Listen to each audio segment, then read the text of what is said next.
Hey guys, it's George from Diamond Yard Sports Cards. I have a 2-card PSA reveal to share with you, so let's get to it. So the first card here is a 1955 Bowman Mickey Mantle BVG4. Now this Mantle I bought about 8 months ago or so in this BVG slab. Probably cost around $225, $230 at that point. And I thought it was a good deal. I saw how the centering was good. The top, usually on these Bowman 55 Bowman cards, they actually want the centering even higher than that. But to me, it looked good, and I thought, well, maybe I'll crack this and send it to PSA. It has centering good, colors are good, surface is real nice, but the edges and the corners are the issue. But I thought, well, let's use one of my free gradings and see if I can't cross it over. Now, I didn't want to send it in the BVG case. I prefer to crack it, even though it's risky. As long as you have a pair of channel locks, you know what you're doing, though. It usually goes pretty smoothly. I've never had any problems. So here we have what it looks like after I crack the case. Now you can see there, it actually split right in half.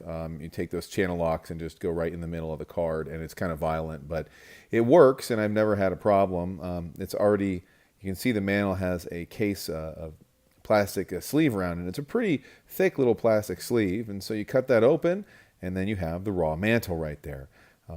So it looks, even out of the case, once I got out of the case, I really thought it would at least get a 4, just because the surface was so smooth. It had real good gloss on it. So that was the first card.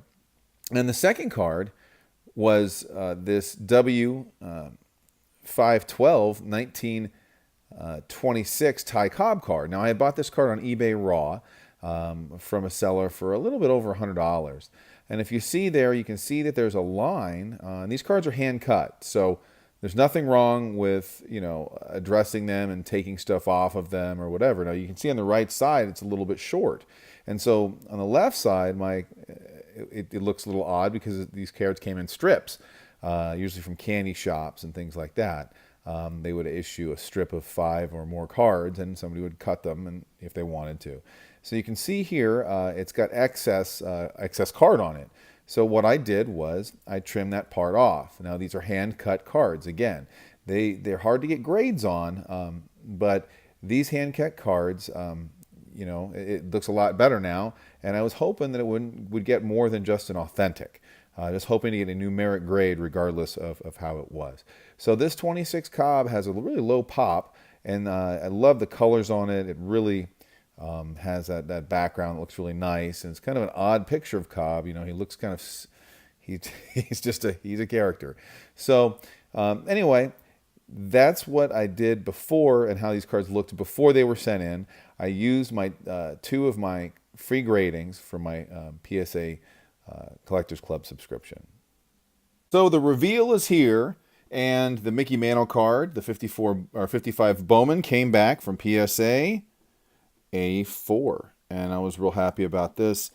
This Mantle card has really good centering on it. The colors are nice. The edges and the corners are really what would keep it maybe less than a 4, and that's what my concern was when I was sending it to Beckett. But centered Beckett cards in vintage tend to come back equal to the PSA grade typically. SGC, I've had a little bit less. My luck with them has not been as good.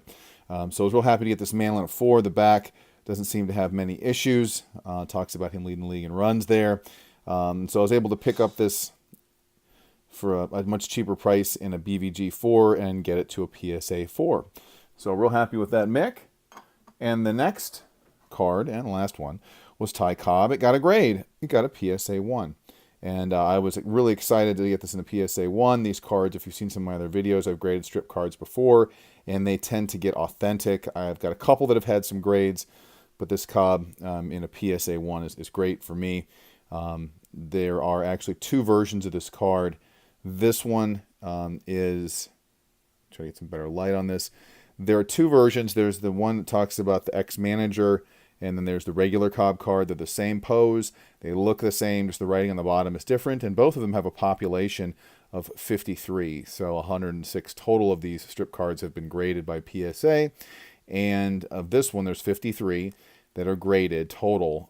There's 38, I believe, that are just authentic. There's 2 ones, and there's only 19 higher. They're very difficult to get in any kind of high grade.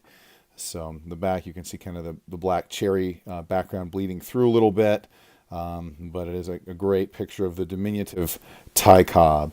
So guys, thanks for watching this reveal, and keep collecting.